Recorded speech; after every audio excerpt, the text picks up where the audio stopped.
গণেশ চতুর্থী হল হিন্দু ধর্মের অন্যতম আনন্দঘন উৎসব। প্রতি বছর ভাদ্র মাসের শুক্লপক্ষের চতুর্থীতে ভগবান গণেশের জন্মতিথি পালন করা হয়। ভক্তরা বিশ্বাস করেন এই দিনে গণপতি ভক্তদের সকল বাধা দূর করে জ্ঞান, সমৃদ্ধি ও সৌভাগ্যের বর দেন। মহারাষ্ট্রে এই উৎসব সবচেয়ে বেশি জাঁকজমকের সঙ্গে পালিত হলেও আজ সারা ভারতেই সমান উৎসাহে মানুষ গণেশ চতুর্থী পালন করে। বাড়ি ও প্যান্ডেলে বসানো হয় সুন্দর গণেশ প্রতিমা, সাজানো হয় আলো, ফুল ও ধূপে। ভক্তরা একত্রিত হয়ে প্রার্থনা করেন, গান গেয়ে ও নাচ করে পরিবেশ উৎসবমুখর করে তোলেন।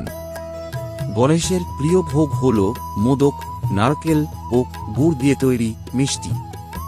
বিশ্বাস করা হয় ভগবানকে মোদক নিবেদন করলে তিনি ভক্তদের মনোবাসনা পূর্ণ করেন।